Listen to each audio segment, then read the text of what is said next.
پاکستان تحریک انصاف کے چیئرمین عمران خان صاحب میرے ساتھ موجود ہیں. کل پریس کانفرنس میں یہ بھی کہا گیا کہ سائفر کے بارے میں عمران خان کو 11 مارچ کو کامرا میں آرمی چیف نے خود اس کا ذکر کیا تھا اور عمران خان نے اس کو سنجیدہ نہیں لیا. اور بعد میں جب 27 مارچ کو لہرایا گیا تو ہم حیران ہو گئے. پہلے تو یہ اتنا بڑا جھوٹ ہے. وہاں شاہ محمود قریشی تھا, وہاں اسد عمر تھا, وہاں پرویز خٹک تھا اس میٹنگ کے اندر. ہاں ادھر یہ بالکل نہیں کہا. یہ وہاں صرف یہ ہمیں انہیں کہا کہ یہ سائفر آیا, یہ امریکنوں سے آیا یہ سائفر, اور ہم ان کو ڈیمارش کریں گے. کیونکہ سائفر کے اندر اس نے لکھا ہوا تھا امبیسڈر نے کہ کبھی اس کی زندگی میں اس طرح کی بات نہیں کی گئی کہ امبیسڈر کو کہہ رہا ہے کہ جناب اپنے پرائم منسٹر کو ہٹا دو. تو ہم نے کہا کریں گے. میں نے اس کو صرف یہ بتایا. اور اس کے بعد کیونکہ OIC کانفرنس آ رہی تھی 1920 کو تھی, ہم نے جان کے اس کے لیے ہم رکے رہے. اچھا, یہ بالکل انہوں نے غلط, میں اس لیے کہہ رہا ہوں کہ بڑی غلط بیانی کی, اور بھی غلط بیانیاں تھیں, یہ کرنی نہیں چاہیے. اور میں نہیں چاہتا کہ میں زیادہ بات کروں کہ میرے ادارے کو نہ نقصان پہنچے. لیکن وہ کہتے ہیں کہ سازش کے کوئی شواہد بھی نہیں ملے, ہم نے تحقیقات بھی کی, تو یہ صرف اپنے مفادات کے لیے اور فوج کو عوام کے سامنے لانے کے لیے اور غلط فہمیاں پیدا کرنے کے لیے عمران خان نے میڈیا کو بھی جو ہے وہ اپنے بیانیے کا سکھایا, ان کو فیڈ کیا, اور کچھ چینلز کو بھی. لیکن سب سے پہلے تو وہاں سچ کی بھی بڑی بات ہوئی. میں سوچ رہا تھا سچ آنا چاہیے سامنے. سچ کیا ہے؟ سائفر سچ ہے, سائفر اویلیبل ہے. سائفر نیشنل سیکیورٹی کاؤنسل میں پریزنٹ ہوا ہے.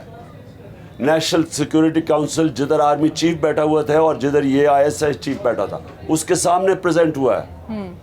انہوں نے کہا مداخلت ہوئی ہے. اگر مداخلت نہیں ہوئی تو نیشنل سیکیورٹی کاؤنسل نہ کہتی. مداخلت کیا ہوئی ہے؟ امبیسڈر کو کہہ رہے ہیں کہ پرائم منسٹر کو بدلو, نو کانفیڈنس موشن میں. وہ پریزنٹ ہوا, منٹس اویلیبل ہیں اس کے. انہوں نے پھر ڈیمارش کیا اس کو. تو اس میں جھوٹ کیا ہے؟ کبھی آپ نے سوچا ہے کہ آپ کے تو ظاہر ہے امریکہ سے کوئی ذاتی دشمنی نہیں ہے, ملکوں کے درمیان جو تعلقات ہوتے ہیں ظاہر اپنے اپنے مفاد ہوتے ہیں, تو امریکہ کو ایسی عمران خان سے کیا پرابلم تھی؟ امریکہ عمران خان کو ہٹانا کیوں چاہتا تھا؟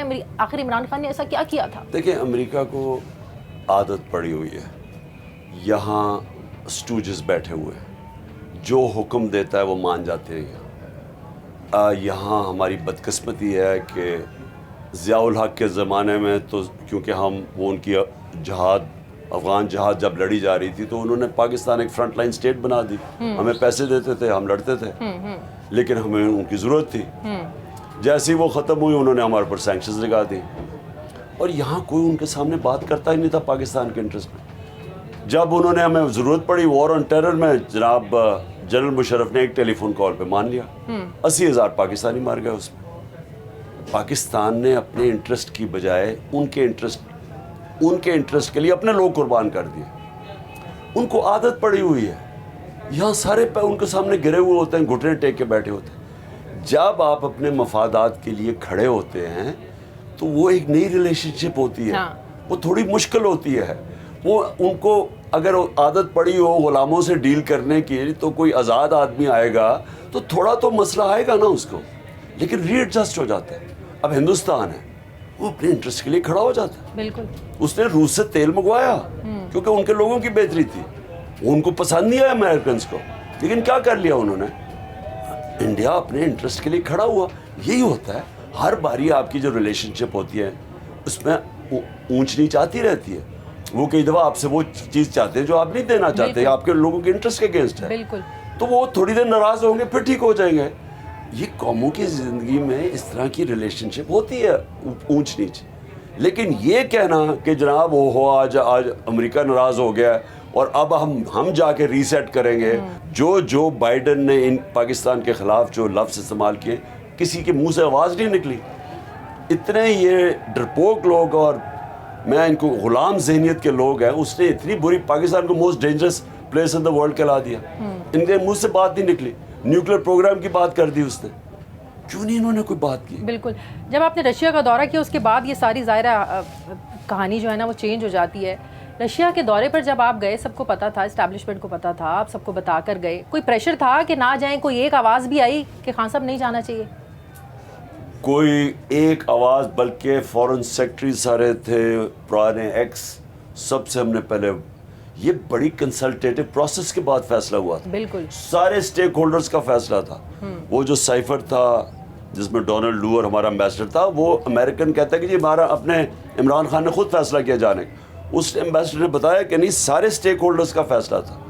میں نے جانے سے پہلے جنرل باجوہ سے بات کی, انہوں نے کہا ہم نے خود سب سے کنسلٹ کیا کہ ہاں ہمیں جانا چاہیے, اب مجھے جانا چاہیے. کوئی میں اکیلا تو سب بعد میں کوئی آپ کے ساتھ کھڑا کیوں نہیں ہوا؟ نہیں, وہ تب تک کانسپریسی وہ دوسری بن چکی تھی, رجیم چینج کی گیم تب تک چل پڑی تھی. کیا یہ بات درست ہے کہ عمران خان نے مارچ میں جنرل باجوہ کو غیر معینہ توسیع کی پیشکش کی تھی جسے جنرل باجوہ نے ٹھکرا دیا؟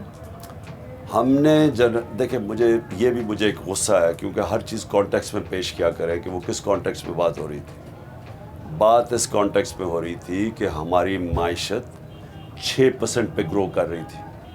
ہم نے وہاں سے اٹھائی تھی جدھر ملک بینکرپٹ تھا. کرونا کے 2 سال کے باوجود ہماری معیشت تیزی سے اوپر جا رہی تھی. 17 سال کے بعد ہماری بہترین اکنامک پرفارمنس تھی. ہماری انڈسٹری 11% پہ گرو کر رہی تھی. ہماری 4 فصلوں کے اندر ریکارڈ بمپر کراپس تھے. آئی ٹی ایکسپورٹ 75% بڑھ رہی تھی. ریکارڈ ریمیٹنسز تھی, ریکارڈ ٹیکس کلیکشن تھی. مجھے پتا تھا کہ اس وقت اگر یہ سازش کامیاب ہوگی ہماری یہ اکانومی کوئی سنبھال نہیں سکے گا.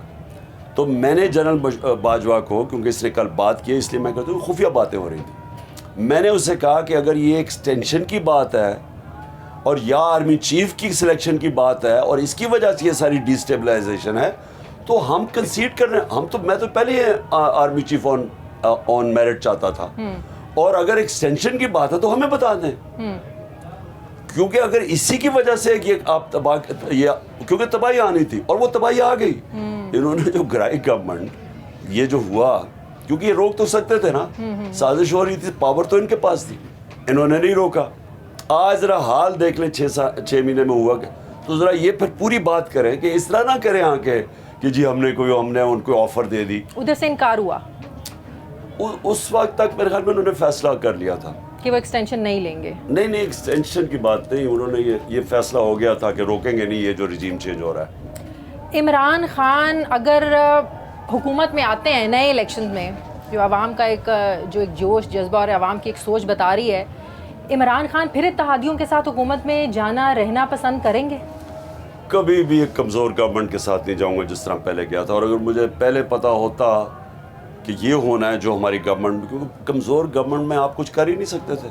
یعنی جو سب سے بڑی چیز ہے نا, دیکھیں میری پارٹی کا نام ہے انصاف کی تحریک, تو سب سے امپورٹنٹ چیز ہوتی ہے رول آف لا. اس کے بعد معاشرے میں خوشحالی آتی. ہم وہ کر ہی نہ سکے کیونکہ نیب ان کے ہاتھ میں تھی, نیب تو ہمارے ہاتھ میں تھی نہیں, تو سارے کیسز وہاں پڑے ہوئے تھے. سو بڑا مشکل تھا ہمارے لیے گورنمنٹ کا چلانا. تو میں سمجھتا ہوں کہ اگر آپ ریفارمز کرنا چاہیں تو آپ کبھی بھی کمزور گورنمنٹ سے نہیں کر سکتے, جو میں چاہتا تھا. اگر آپ ان طرح کی گورنمنٹ چلانی چاہے, بندر بانٹ کرنی چاہے, سارے پیسے بنانے, تو وہ تو خیر آپ سب کو رشوت دے دیں. اگر آپ ساروں کو رشوت کھلا دیں, ہر کوئی ہڈی دے دیں, تو سارے مل کے کھانا شروع کر دیں گے, گورنمنٹ چل جائے گی. تو آپ کو موقع ملے نئے الیکشنز میں, مطلب کہ آپ کو پتا ہو کہ آپ حکومت بنا سکتے ہیں, اس کو لے لیں, تو آپ کی طرف سے صاف انکار ہے؟ نہیں, اگر اس طرح جو یہ کولیشن گورنمنٹ یا کمزور بالکل نہیں کریں گے ہم, کیونکہ کوئی فائدہ کوئی نہیں نا اس کا. گورنمنٹ میں آگے کرنا کیا, گورنمنٹ میں آپ آتے ہیں, میں گورنمنٹ میں نے کیا لینا ہے گورنمنٹ میں آگے, میں نے کون سی کوئی فیکٹری, نواز شریف نے اس دور میں 17 فیکٹریاں بنا چکا تھا جتنے دور میں نے گورنمنٹ کی ہے.